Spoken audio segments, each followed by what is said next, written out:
Dieu promet à Abraham de faire de lui le père d'une multitude. Il lui promet qu'au travers de Sarah, il allait lui donner un enfant. Les années passent et l'enfant ne vient pas. Sarah pousse Abraham vers Agar et ils ont un enfant, Ismaël, qui n'était pas le fils de la promesse. Et Dieu vient corriger cela. Il passe par Sarah afin de demander à Abraham de chasser Ismaël. Ismaël est le symbole de la volonté permissive, de quelque chose que tu as fait parce que tu étais impatient, d'une relation dans laquelle tu es parce que tu as forcé dans la chair, d'une chose que tu trimbales dans ta vie mais tu sais que ce n'est pas le plan parfait de Dieu. Et Dieu t'a toujours dit d'ôter cette chose de ta vie. Et certains, ils attendent le soir pour enlever Ismaël de leur vie alors que c'est le matin. Il y a quelque chose dans ta vie qui n'est pas la volonté de Dieu. C'est Ismaël. Dans des moments charnels où tu avais perdu ta vie de prière, ton intimité avec Dieu et ta foi. Tu as fait des alliances, tu as engendré des choses, tu as commencé des choses. Mais tu te rends compte quand tu deviens spirituel que ce n'était pas le plan de Dieu. Et Dieu te dit d'enlever Ismaël. Et c'est le matin. Ismaël peut être même un ministère que tu as commencé, mais ce n'était pas le plan de Dieu. Ismaël, ça peut être un fiancé avec lequel tu es, mais ce n'est pas le plan de Dieu. Ismaël, ça peut être une affaire dans laquelle tu es, mais ce n'est pas le plan de Dieu. Ismaël, ça peut même être une maison dans laquelle tu habites, mais ce n'est pas la volonté parfaite de Dieu. Ismaël est un enfant, mais il n'est pas la promesse.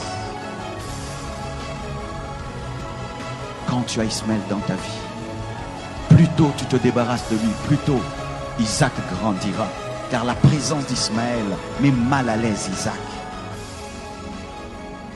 Qui est Ismaël dans ta vie? Un amoureux de Dieu ne tarde pas d'enlever Ismaël.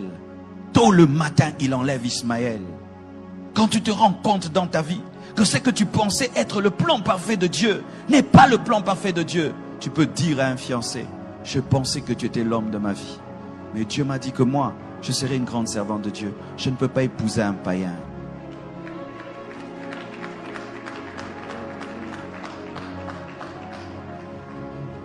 Tu peux avoir commencé un ministère dans la rébellion contre ton père spirituel. Mais quand tu deviens spirituel, tu te rends compte que cette église n'est pas dans la volonté de Dieu. Tu fermes l'église et tu rentres au pied de ton pasteur. Et tu dois le faire à temps. Tu dois le faire très tôt. Qu'est-ce qui est dans ta vie, Ismaël?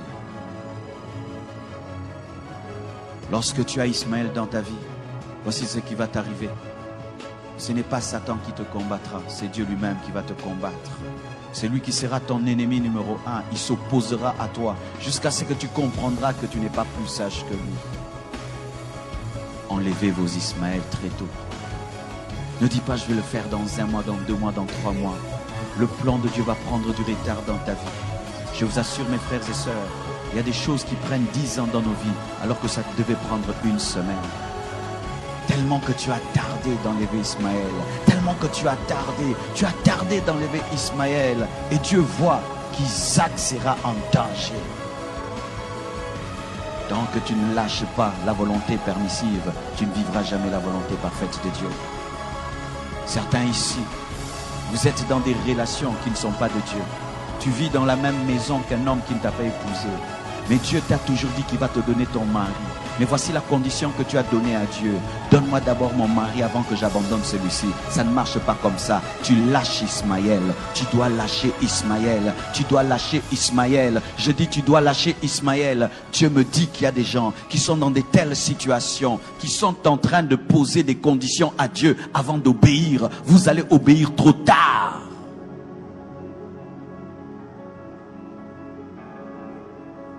Le Seigneur te dit que les affaires que tu fais, ce sont des mauvaises affaires. Tu es en train de gagner ta vie, mais dans le vol. Tu gagnes ta vie dans la magouille. Et il te dit d'arrêter ce travail. Mais tu poses cette condition: Seigneur, tu me donnes d'abord un bon travail et alors j'abandonnerai le mauvais. Non, tu abandonnes le mauvais d'abord et le plan de Dieu s'accomplira.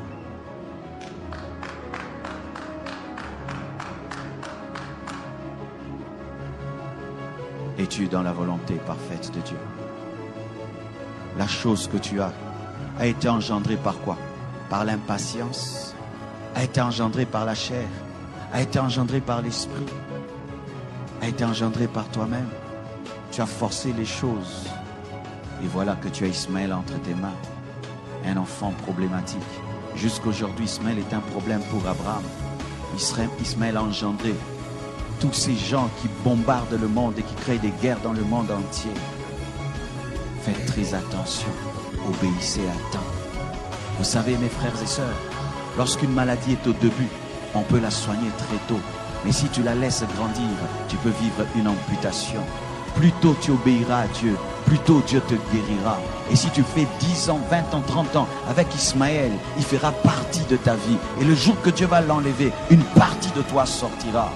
C'est lorsque des gens arrivent jusqu'à avoir des enfants avec un mari d'autrui, des enfants qui ont grandi. Et là maintenant, l'Esprit de Dieu te dit de te séparer. Mais vous voyez le déchirement que ça cause. Ce n'est pas seulement que tu te sépares d'un homme, mais il y a des enfants.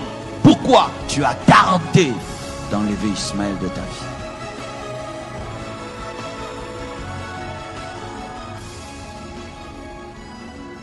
Écoutez, c'est bien.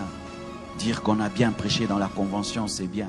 Mais si nous, après nous avoir écoutés, mes frères, vous ne pratiquez pas ce que vous avez entendu, et vous tardez encore, vos cœurs vont s'endurcir. Les hommes de ce monde disent qu'il faut battre le fer lorsqu'il est chaud. Pendant que l'Esprit de Dieu est en train d'opérer dans ce domaine de ta vie, profite-en pour décider et te libérer d'Ismaël. Abraham aimait Ismaël. Ismaël était son fils. Mais quand l'esprit est passé par Sarah pour l'en défaire, très tôt matin, il a obéi. Pourquoi? Parce que s'il faisait 2 semaines, il allait changer d'avis. Je ne sais pas si ça t'arrive. Des fois, pour faire une chose, il faut vite la faire. Car si tu tardes, le diable va te parler et tu vas trouver des arguments pour rester dans un mal pendant 2 semaines. Et puis 2 semaines, ça fait 1 mois, 1 année, 2 ans, 3 ans. Et tu te retrouves à ta mort. Tu n'as jamais abandonné Ismaël.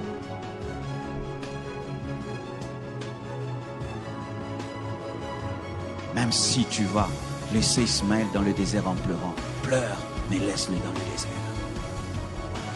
Même si tu vas te séparer de cette fille en pleurant, pleure, mais laisse-la dans le désert. Même si tu vas sortir de cette relation en pleurant, pleure, mais laisse ça dans le désert. Parce que Jésus ne vient pas par Ismaël, Jésus vient par Isaac, Jésus vient par Isaac. La promesse n'est pas faite à Ismaël, elle est faite à Isaac. Et tu es en train de t'attacher à ce qui ne t'engendrera rien du tout. Certains même, vous êtes dans des églises qui sont des Ismaël. Tu es allé dans une église par colère, tu es allé dans une église par rébellion, tu es allé dans une église par impatience. Et là-bas, tu es en train de mourir spirituellement, tu es en train de mourir en toi-même. Et le Seigneur te parle et il te dit, ce n'est pas l'endroit, mais tu as déjà une responsabilité, tu as déjà des postes, tu as des ceci, de cela, et tu te regardes que tu perdras cela. Tout ce qu'on t'a donné là-bas comme titre, c'est Ismaël. Car des fois, le diable encourage la rébellion en faisant qu'on t'élève dans la rébellion. Ismaël, ce sont des faux papiers. Des faux papiers. Tu t'appelles Jonathan, mais dans tes papiers, tu t'appelles Gélor. Des faux papiers. Une vie de mensonge, où tu mens chaque année et chaque mois. Ismaël, une vie qui n'est pas ta vie. Lorsque tu regardes ta vie, est-ce que c'est ta vraie vie? Aimes-tu ta vie? Es-tu heureux de cette vie que tu as? C'est Ismaël. Tu dois quitter cette vie, mais tu dois décider quand? Le matin. Maintenant.